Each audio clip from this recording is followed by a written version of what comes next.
All right, 19 till the hour here on the Imus Morning program. We just had a Cars for Kids commercial. Mm-hmm. Why are we giving the cars to the kids? Who are the kids? That's the first thing. Right. Is there something the matter with them? I don't know anything about it. Hey, Bernie. Yes, Chief. Find somebody from the Cars for Kids organization who I can talk to. Right away, boss. Just book him as a guest. Sure thing. We're on it. What's wrong with it? Why are we giving the kids all this stuff? Cars for Kids for what? Please welcome now to the program Peter Kiernan, who wrote Becoming America's Bitch and American Mojo. Good morning, Mr. Kiernan. Good morning. How are you, Iman? Why are we giving the money to the cars to the kids? Do you know? I don't know, but the question you're asking is a good one because there are way too many dollars given to charities where people don't really know what's behind it. So it's a great question to be asking. In addition to that, people, these charities, spend so much money on administrative costs, like Autism Speaks, but doesn't really do anything. I know all about it because it was involved in all that, but... Look, that's a discipline that most people give with their heart, not with their head. It's a big mistake. We're a $300 billion a year charity giving nation, and most of that is given with very little scrutiny. Big mistake. So, do you think Apple should help the government get the information on these various phones? Apparently, the FBI is asking them to break into 9 phones altogether. Well, here's the dilemma here. 13 or 14 months ago, Apple would have done it because they had a key to the back door. So this religion that Apple's gotten is about a year old, maybe a year and a half old. And I think it's a very simple situation, made more complicated because Cook has opened up this massive Pandora's box that this is going to be the gateway for China and everyone else to get into your iPhone. I think this is one of those circumstances that can be handled quietly where somebody unlocks something, shows it to the FBI. It will not just be one. They should stop saying it will not just be one phone. It might be 101 phones. But Apple serves and grows at the benefit of the United States. It may be an international corporation, but it really benefits strongly from the protections that the United States offers. I think it's time for them to play ball.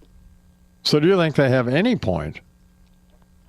I mean, it doesn't sound like you do. But. No, I think when you go down that slope where you say, gosh, everyone needs privacy and everyone needs protection, I have it almost impossible time arguing against that.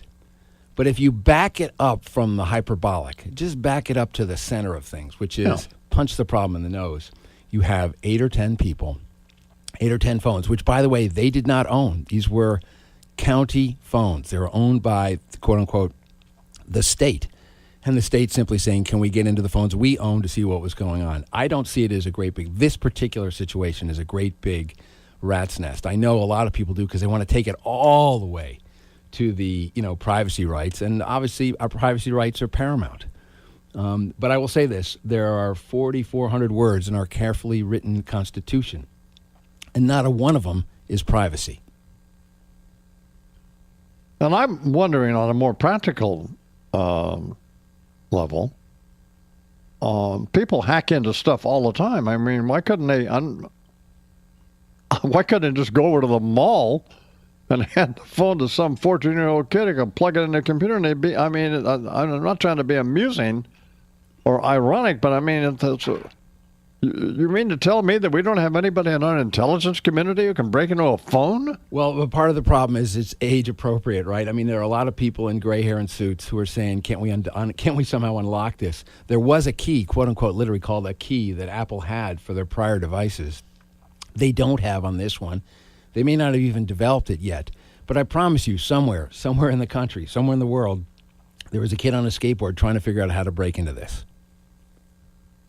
Who are you supporting for president? Well, I have to say that it'll be a difficult choice. I'm closer to Trump than anybody else. I was sort of hoping that Bloomberg would come in. He's got literally days left. I have a strategy for him that might work, but frankly, he's such a long shot now. But I think we're basically in a world of what's likely versus what is hoped for and possible with some of the other candidates. So it's going to be Trump versus Hillary, and I would vote for Trump. Do you have any reluctance regarding Trump? I do, and the reluctance is this. I believe that a presidency occurs not on the campaign trail, not on the hustings, not in campaign speeches, particularly in the primary. It occurs at 4 a.m. when the phone rings, and it's a foreign leader or some leader of your cabinet calling you as a president saying, we are in trouble. The American people are in trouble. I don't always know what Donald Trump is going to do in those moments. I think he's a pretty good leader. I think he's willing to surround himself with talented folks, but I don't always know because he's so bombastic sometimes for the showmanship. I don't really know where his soul is on some of the key issues, and I wish I had that better. As he shifts from a primary campaign to a general electorate campaign, I would really like to see him show more, be more emotionally and intellectually available than he's been so far. Just so we could know what he's going to do at twists and turns that life is going to throw at the United States in the next 4 or 8 years. This may be a simplistic observation, but you look at his kids, Don Jr., who I know a little bit, and Eric and Ivanka, and those are 3 smart people. And it's really amazing how they're able to articulate even better than use the language, even better than the lexicon, better than he does. But somehow they emerged as they are with the guidance of somebody, and it had to be him and it had to be the mom. Well, I have 4 extraordinary kids, but I may be a case to the contrary of what you just argued, but they've managed to survive me.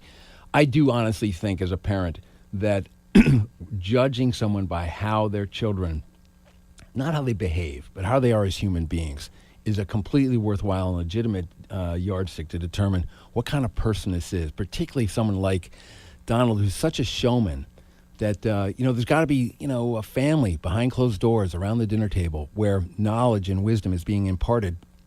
It's clear he and Ivanka did that. Oh, so... And my friend Mike Lupica, he and I know him pretty well. We used to, years ago, back in the 80s, we used to have lunch with Trump once a week, go out to hang out with him and stuff. And he's a smart, I thought he's a smart, funny guy. But I think he knows how to campaign. I mean, that's not everything I love about him, but I do think he'll know how to be president. I mean, I think that 4 a.m. call, I think he'll know what to say, He's an extraordinary guy. I will say, isn't it topsy-turvy that suddenly we're talking about the establishment insurgency, that they're trying to figure out how to overthrow the Trump momentum with Rubio or somebody else? It's just everything's kind of gone on end. It's always a pleasure to have you on the show. Now, at least, of course, I know who you are and why I like you, and you were good again, and thank you very much. Well, thank you. I was starting to feel like Bill Murray on Groundhog Day, but I'm glad to be back. Thank you. Peter Kiernan here on the Imus Morning program, 11 minutes out till the hour.